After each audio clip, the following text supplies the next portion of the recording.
Paul from Alexander Knife Sharpener and Laser Engraving. What I want to talk about today is the ultimate belt sharpener setup. And how did I come across this topic? Well, it's kind of interesting, but YouTube will occasionally send me things saying, this is what your audience is interested in. And some of it's even generated by AI, and they just kind of search things and they'll send me things saying, you should make a video on this because this is what everyone's interested in. And they said, people want to know, what is the ultimate belt sander setup options for sharpening? And that's what I'm going to talk about today. Now, I want to caveat this with a couple of points that I think are important. One, this is ultimate. Does that mean you need to go out there and do this and buy all this gear if you're getting into sharpening? No, do not do that. In fact, I'm going to tell you right up front, just because you guys see me do something different machine, keep in mind, I have been doing this for a while. I have a lot of clients. There's plenty of money coming into my shop. If you're just starting out, you don't need to go and get multiple different belt sharpeners.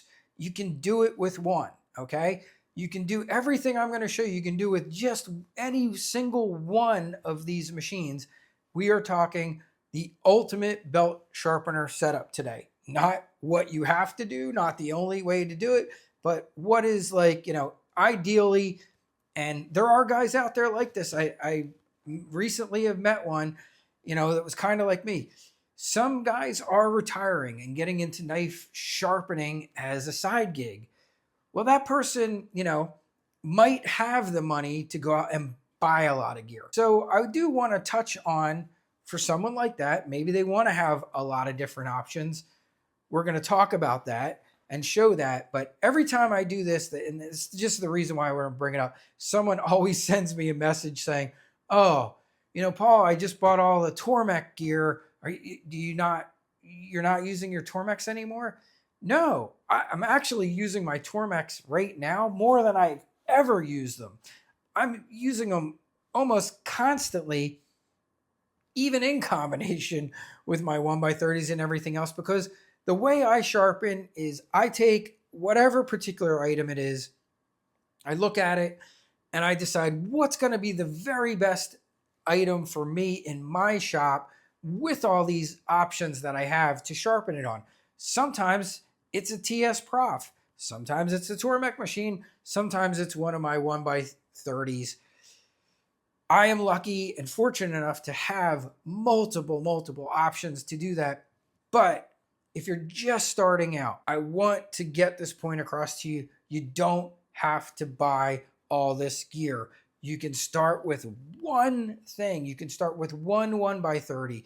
You can start with one Tormek machine. Whatever appeals to you, you can pick that thing and start with that. And then as you make money, as you're doing well, as you're getting more clients, that's when you start adding more gear. So I just want to put that out there right up front, because someone always sends me a message saying, oh man, you're not using, Tormex anymore. I absolutely am. I just used them yesterday, almost the entire day. I just have a lot of options. Okay. So keep that in mind. This is for those out there that want to know what I think is the ultimate belt sharpener setup for sharpening. Now, you could talk to 10 different guys and 10 different sharpeners, and you're probably going to get other opinions out there as well. And that's the one great thing about sharpening. There's lots of ways to do it. There is no one right way and wrong way. Plenty of room out there for people that sharpen and for even other ways to do things. All right, so now that we got that all out of the way, let's start talking about what do I think is the ultimate setup. Why do I like the particular machines that I have here? One of them is very new, and I'm going to go over a couple new changes that I just recently did to this and point those out to you. We will go from my far right all the way down to my far left.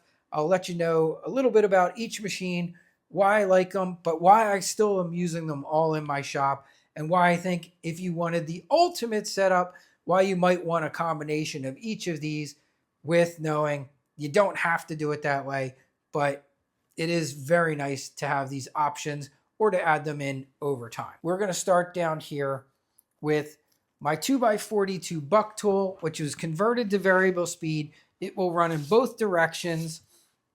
I recently had to do some work to this. I had mentioned before, I'd cut away a little bit too much metal on here following a video that Cliff did to show how he wanted to be able to get more access to this. When I did it, I cut away a little too much and I weakened my frame of my machine a little bit. I was having problems with this, and it was one of the reasons I purchased the new Grizzly 2x42. I recently went back, was able to work on this by adjusting some things. I was able to loosen some of the tension, and this is now running great again for me. It's great that I still have this as an option. If I have big items to sharpen in my shop, let's say like a machete, this is one of the times I will do something edge trailing. So I run the belt away from me, and I love this machine because I can have a lot of room to work. And actually my entire table here can pop up. It's got wheels and I can move it wherever I need to do. If I had to sharpen a sword on here, I could do a sword because it gives me a lot of room. I never loved doing big items on the little 1x30s because I always felt like I was going to push them over. So if I was doing something big and heavy like a machete, I never loved doing them on the smaller machines. And those are one of the reasons I love having 2x42s.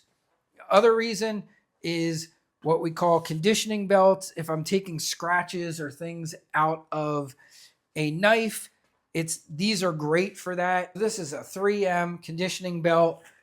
They're kind of these woven things that almost look like kind of like a Brillo pad. It'll put a beautiful scratch pattern back into a knives. It will remove oxidation. You can take scratches out with these.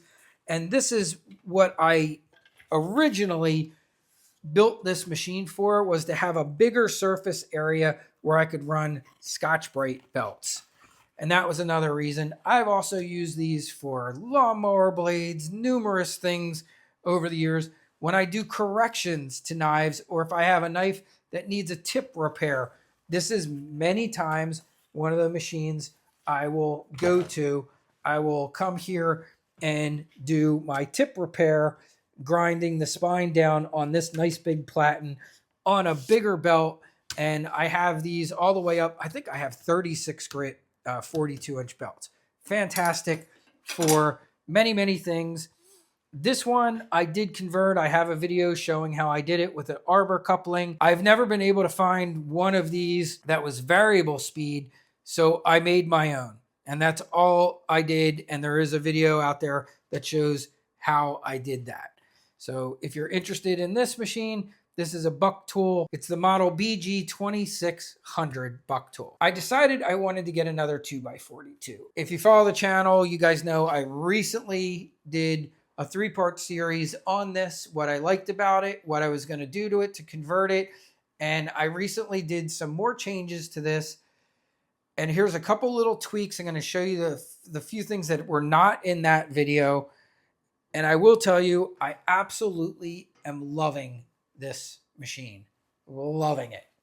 It is working out great. A really smart follower of the channel said to me, "Hey, Paul, I have the same machine. I bet it's going to end up being your first machine in your line of belt sharpeners. You're going to love it for correcting and working on bevels. You have a nice big belt surface area to do that. And I think you're going to absolutely love it." And he was 100% right. I kind of had that idea too, that this would end up being the first in the line of, if I'm doing multiple machines. That is 100% one of the reasons I love this.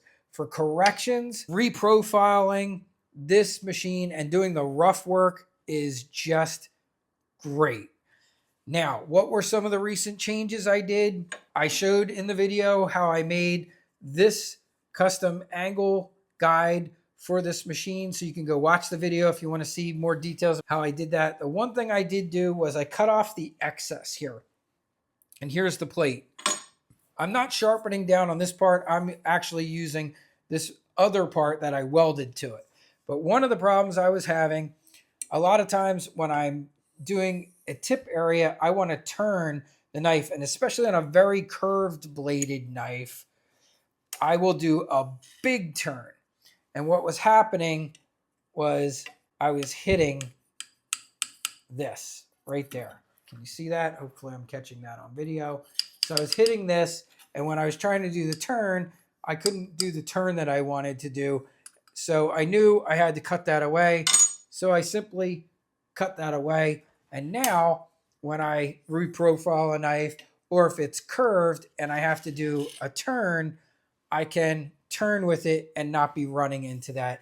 And for going the other way, it was already fine. I have enough room that I can turn this way, but it was just this end that was sticking out too far that needed to be corrected. The other thing that I was having issues with, but I finally found out how to correct it on here, was this came to me and these wheels were kind of more forward than I wanted. And my belt wasn't really running up against my platen here. There was space there and it was giving me, like this, like slack. And I was having to push too much into this belt. And I didn't like that. And I knew I had to correct that. And I was a little concerned that I wasn't going to be able to do that. But then I realized that these wheels can be adjusted. So I realized that with these two bolts, the wheels can go forward and back. So I was able to back these wheels up, and you can see now my belt is dead against my platen. And then you can also see now I have it is such a tiny little gap in there. It's like the perfect size. When you have to do small knives, let's say like a paring knife, here's one that needs a lot of work. So someone sent this shoon in, it's broken, has a broken tip. But if I want to get in here with a paring knife, if you have too big of a gap here, and I showed in the video how I angled the front tip of this down, you can see now I can get, even with a pretty small knife, right up against that platen with no issue. I can make my turn. I can angle down for the angled tip and have no problems sharpening on here. So those couple little adjustments, being able to fine tune that platen and things, has really made this machine fantastic. This machine only goes edge leading. It does not go edge trailing. The motor only goes one direction. That has concerned some people. It wasn't a problem for me because I have my other 2x42 that I can do that with if I need to. And I have multiple 1x30s that go both directions. At first, I avoided this machine for the longest time simply because of that. And then it kind of struck me. It said, Paul, why are you not getting this machine? You love edge leading sharpening, which is what this is going to do all the time. And you got multiple other machines that can go edge trailing if you need them to. You don't have to rely on this to go edge trailing. The other thing that a lot of people have written me about that they've been concerned, they keep seeing posts of guys saying they burned out the motor. Now, I haven't had it long enough to say whether it's a problem or not. But keep in mind, all of these machines, especially this one, this is being marketed, as you can see right here, to knife makers. Knife makers are grinding significantly more metal than we are doing sharpening. So they're really pushing into these things. They're hogging off a lot of material. And I think there is a possibility that maybe this motor isn't good enough for guys that are making knives. And if you're making knives, I don't even think a 2x42 is your best choice. If you really want to make knives, I think you want a 72 inch is a way better choice. But for guys that are sharpening, I don't think we'll ever burn this motor out. I'll be very surprised because we just aren't putting that kind of force and torque into what we're doing as sharpeners as opposed to what knife makers are doing when they're making a knife and have a ton of material to remove. So that's my opinion on that. Like I said, it's just a guess at this time. This machine's too new really to say, and if you're a combination guy doing both, if you're making knives and sharpening, you might want to take that into consideration. I don't think for just sharpening, I think this is a fantastic design, fantastic setup.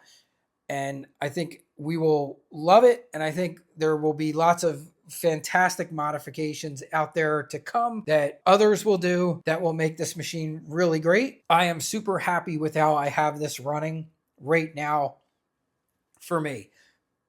I don't foresee me swapping the motors out at this time, but maybe there'll come a day where I do that if the motor for some reason happens to burn out. But other than that, I think this is a fantastic setup. It is nice and heavy. It's sturdy. I wouldn't have any problem sharpening something big on here like a machete. You can push into this. You're not going to push this machine over.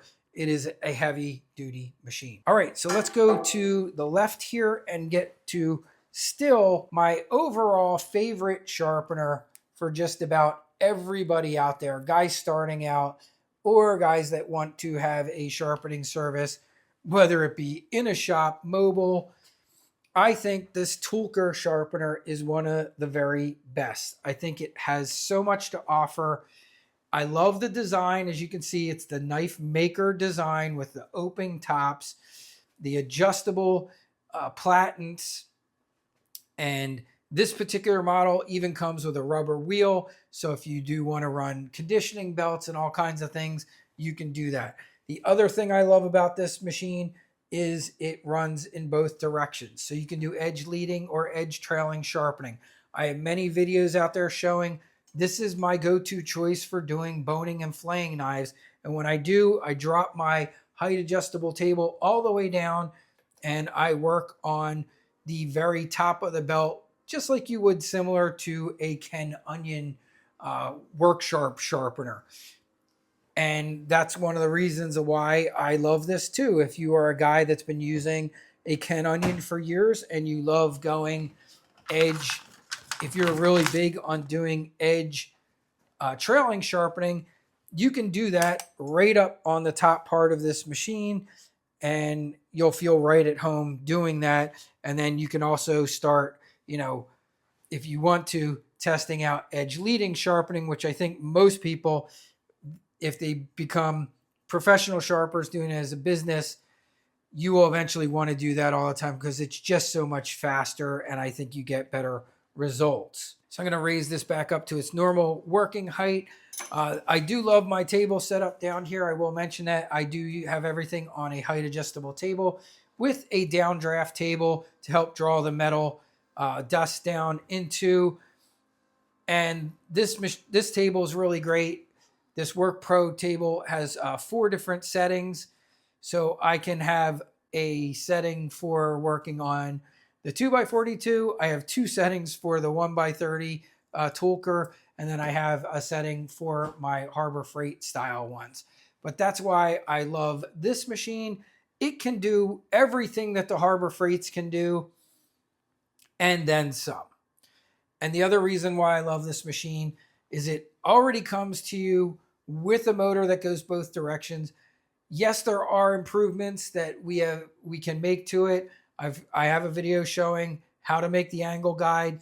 There have been issues, minor things that pretty much everybody's been able to work through. We do have better tracking wheels that we recommend for the tracking on this machine. If you don't have the tracking wheel, you can put tape around it. I ran this for like a year with just tape on it. Like you'll see, I have on the drive wheel on this machine. I have a little just tape right around the center. I did that before I got this wheel from Cliff Curry.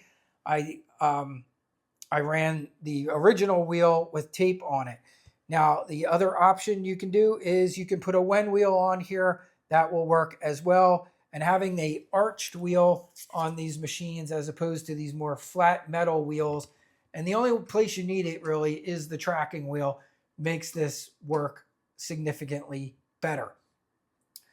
The other issue that's come up occasionally with this machine, some people unfortunately get sent this machine with platens that are not magnetic.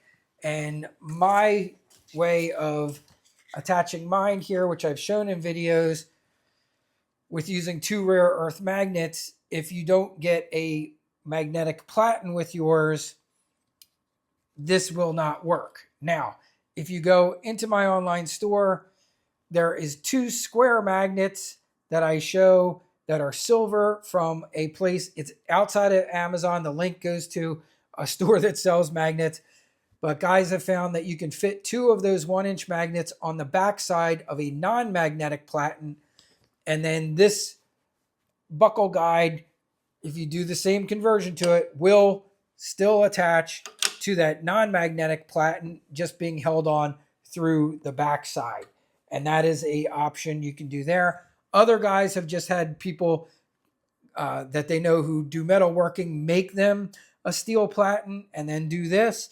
I have had other guys who have taken this apart, drilled this out, and used a flush metal screw and attached it to the platen, which is another option that you can do that works just fine too.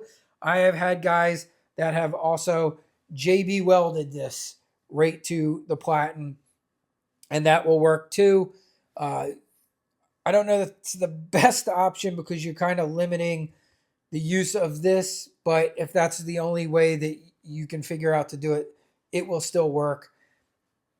And this is still my absolute favorite sharpening machine is the Toolcker, because basically it's giving you everything that the Harbor Freight conversion will do, but you don't have to do all the extra work. So these tend to, when I priced it out, it's been a few years, but it used to run about $80 more for this, but it's hours less of work as opposed to converting a Harbor Freight. Now, I still love my Harbor Freights. I'll touch on that and explain to you why I love these Harbor Freight. They can also be considered a central machine is another one. Another great option out there now is BuckTool. Not long before they came out with it, about maybe it was almost 2 years ago now, maybe a year and a half ago, they contacted me and wanted to know what I thought would make a great 1x30 sharpening machine. And I said, pointed out all the things that I did here. And I said, if it wasn't variable speed, at least make it a low speed machine. And the one thing I wanted was it went both directions. Well, they basically came out with that machine, except for they didn't include the going both directions. So they have a low speed sharpening machine that is very nice. Cliff recently did a review of it. It was funny. The day after Cliff did it, it was sold out on Amazon. It's probably back in stock now. That is a great machine that you can just start out with, and it's going to do the majority of what you need it to do. The only downside is it's not going to go both directions and it's not variable speed. I prefer the variable speed more because we are talking, that's 200 RPMs. You're not going to get that in a low speed grinder or in a low speed sharpener setup from BuckTool. So I have total control over the speed control on here. 200 being I don't even know if that's the lowest. It might be the lowest on this one. All the way up to, I can go to, I think 3,500 RPMs, which I never run it that high. Mine's set, the highest right there is, it's saying 1,800, and that's about the fastest I ever run these. I'm usually running 1,800 on these, and when I do serrated knives, I run about 1,500. The other thing I love these for, and that's what this one is set up for right here, this one has, I'll just turn it so you can see it, has a leather strap on it. You'll see it's going up and away from me. I love these for stropping, and if you follow my method for doing serrated knives, I do serrated knives with split down little Trizac belts on a 1x30. And that is the one reason I do still love these machines. I can do it on my Toolcker, but I love that there's this much space. There's a lot more space up here. So when I do a serrated knife, I like working in this area on this 1x30 on this style. Now, that said, I have done it and have shown the Toolcker, it will work totally fine on the Toolcker too. But since I had already done these, I built these years ago. I still use them. I love them. It is a great machine to have. So ideally, for me, if they said you can only have 3 machines, I would want that 2x42 that I just got. I would want this Toolcker machine, and I would still want one of this style of my Harbor Freights. I would want those 3 styles in my sharpening shop. If they said you can only have 2, I would probably say I want this 2x42 and this 1x30. If they said you can only have 1 and it was for sharpening shop, I would probably say give me my Toolcker. That would be my choice as of right now of what I would do for the ultimate belt sharpening setup. I hope you guys like that. I hope that helps you guys out. It's kind of explaining a little bit more in detail of each machine, the iteration of them all, and how I got them. All right, so if we're going to talk belt machines, we have to talk belts, right? We have to talk abrasive belts. Where do you get them? What do you want to get? What do you need? What's nice to have? What is really a necessity to have? One of the big mistakes that new sharpeners make is, especially if they go and they're like, I'm going to do a Harbor Freight 1x30 just to start out. The one thing they'll do is they'll pick up a bunch of really cheap zirconium oxide belts from Harbor Freight and try sharpening knives with that. And what will happen is you'll get through one set of knives and your belt's toast. Sometimes you might even just get like through 2 or 3 knives and that belt is completely just shot, because zirconium oxide and a lot of those belts are made for wood. They're made for softer materials. They're not made for sharpening metal and metal working and metal knives. You need to get good belts. If I can convince you of anything, and this, I have never had a single person come back to me and say, oh yeah, that was a bad investment. Even if you're only going to do your own knives, if you are only going to sharpen your knives, nobody else's, you just want to make your wife's kitchen knives better, buy your belts from Cliff Curry. Get them from Cliff.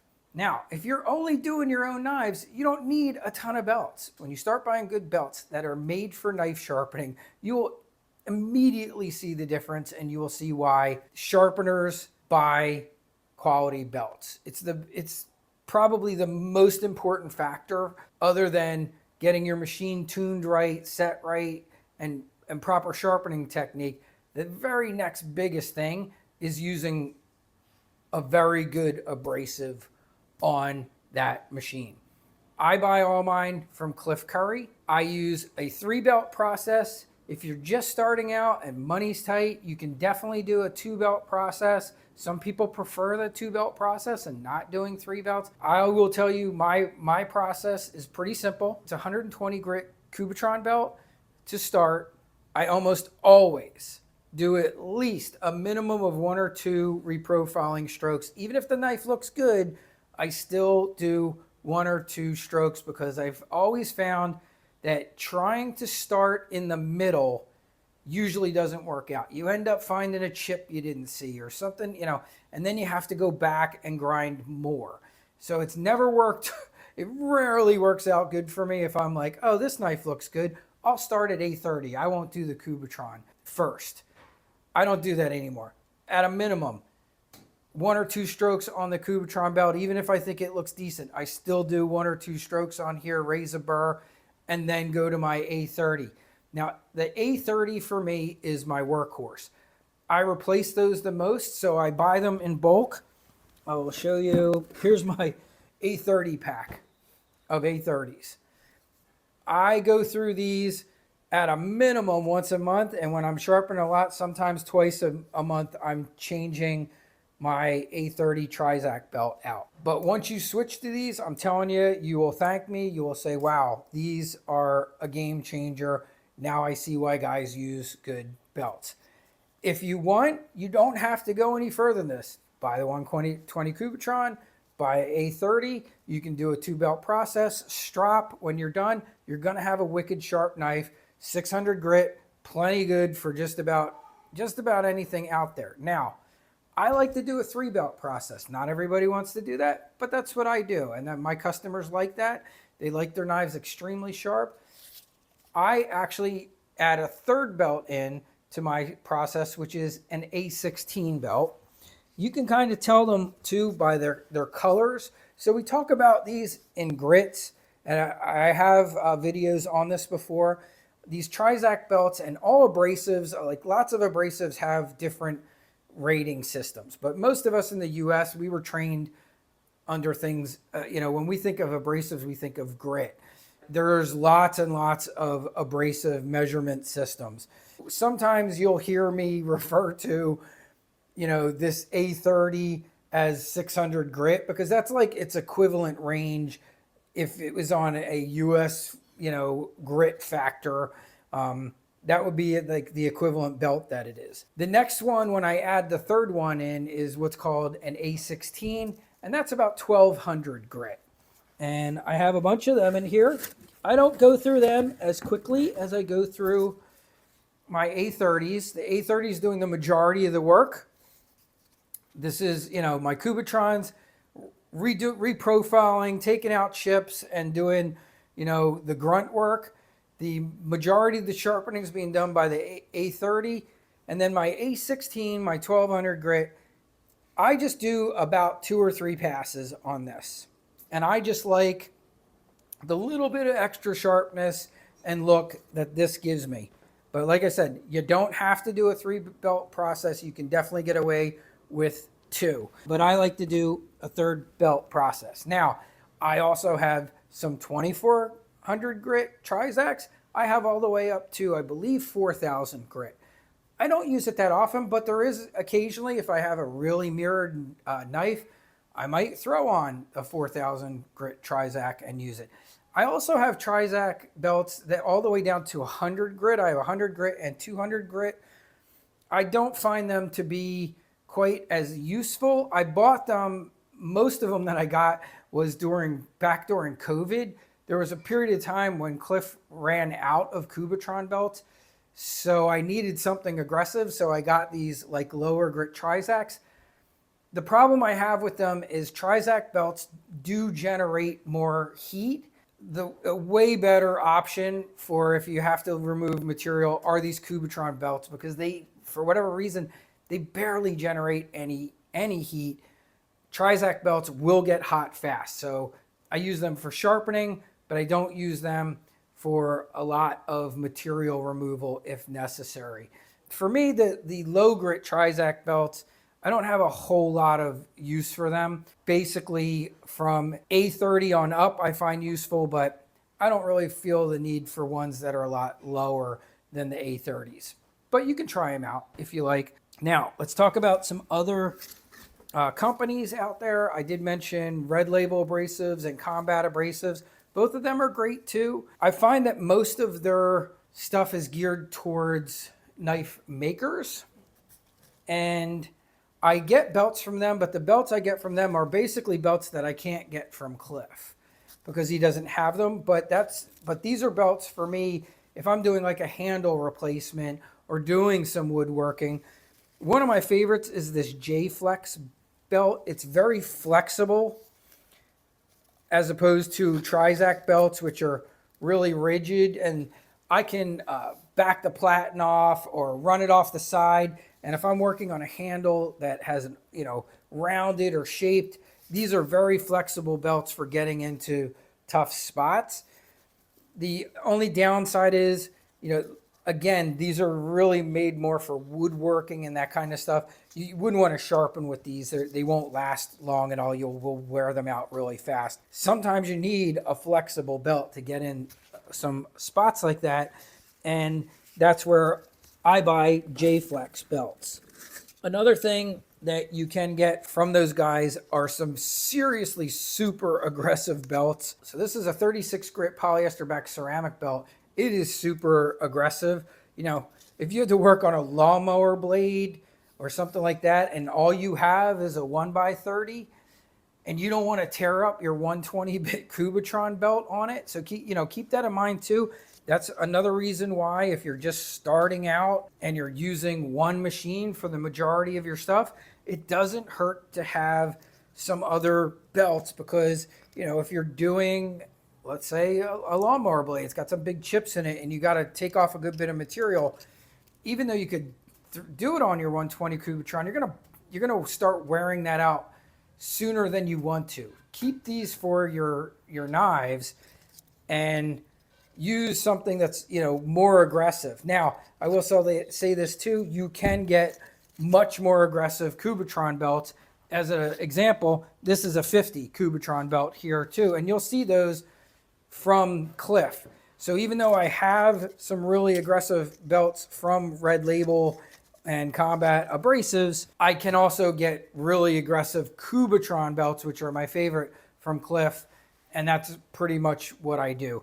The other thing that's out there that you might like are conditioning belts. They're for taking scratches out of knives, oxidation off of knives. I buy those also from Cliff. And then the last thing would be leather strops. And I get my leather strops from Cliff. My favorite thing to strap with, which also still came from Cliff, a round leather flap wheel. This is my favorite way to strap. My second favorite is on either the 2x42 or 1x30 leather, and I do that regularly too. Sometimes I do a 2-strap process, and if I'm doing that, a lot of times I will be using a diamond abrasive. I mix my own. I have a video on it showing how I do this. When I do a 2-strap process, I use a 3 micron and a 1 micron. Microns go kind of opposite of what you might think. So the 1 micron is the higher grit. This would be 22,000 grit. And the 3 micron is about 5,000, 6,000 grit. I start with 3 micron. That would be on here. And then if I was going to do even higher, I might put my 1 micron or the 22,000 on a leather strap. And that's what I do over here with this 1x30. So a lot of times when I'm doing like a Japanese knife, I'll do that 2-strap finishing process to give it like a nice mirror finish. So I might hit it on the round leather flap wheel with the 3 micron, and then I'll come over here with the 1 micron. All I do is just spray it on there. Every once in a while, I'll put a little mineral oil on top of here too. I find that helps keep everything in there. And I just mix my diamond sprays myself. I show how to do it. They're super affordable. If you haven't seen that video, that is one worth checking out, how to make your own diamond sprays. And I show you where to get them. And you can get just about every type of grit in diamond that you could even think of is available in those. And that's a pretty popular video that I did in the past. Definitely worth your time and worth checking out. All right, that's it on the abrasives. We all don't do things exactly the same, and that's fine. And sharpening isn't meant, there's not, and I say this all the time, there's not just one right way and one wrong way to sharpen. And I'll show this, and then we'll end this video here because I don't want it to run too long. Here's the last thing I'll show when I talk about that we all do things differently. And someone just recently sent me this, and this happens a lot to me. They'll see a video of something Cliff did, and they'll see something I did, and they might be like, hey, Paul, I see Cliff does this, but you don't do that. Why? And I don't mind those questions, but it's just the point of we all do things differently. Cliff's been sharpening for 30 years. He's clearly awesome, and he does things. There's things Cliff does that I don't do. And one thing Cliff does that I don't do, and it's just because I don't like the feel of it, but if you watch Cliff will go down and he'll often go back, okay, on the same knife. You'll see him go down and he'll go back. You will almost never see me go down and back. I just don't love that. I don't know if it's just an ambidextrous thing or whatever it is. I just don't like going back the same direction on a knife. I almost always sharpen heel to tip. So I go heel to tip, I come off, I go heel to tip, I go heel to tip, then I go to the other side, I go heel to tip, heel to tip, heel to tip, and that's how I do it. If I'm working on a tip area, you might see me come halfway up and just keep working that way and then switch and go that way. You will almost never see me go down and back like he does. And I'm not saying that it's wrong. I'm just saying I don't like the way that feels that I can't do that. I don't do it. I just go heel to tip. Maybe you can do that. You know, if you try that and that works for you and you like doing it the way Cliff does, great. It's not right or wrong. It just shows that, you know, different people sharpen different ways. That's how Cliff sharpens. I do it differently. We can all do things differently and still get the same outcome. And you might see different things that other people do. That's my kind of finishing point there is you'll develop your own style. Don't get super hung up on, you know, if you see one particular sharpener doing one thing. Like I said, there are guys out there that only sharpen edge trailing. Everything they do, edge trailing, edge trailing, edge trailing, edge trailing. They don't ever want to do edge leading, or they'll tell you edge leading's dangerous and blah, blah, blah. I don't care if you only want to edge trail. Whatever works for you. Okay. What works for me is edge leading and going heel to tip. That's how I do it. So I just wanted to make that point that you will see different things. You will see different styles. You will see different methods. Doesn't make it wrong. Doesn't make it right. Just makes us all different. And that's it. Have a great day, everybody. I hope you got something out of this. Next, I will be doing one on what I think is the ultimate Tormac setup. And we'll talk about that in another video coming out soon. Talk to y'all later. Have a great day.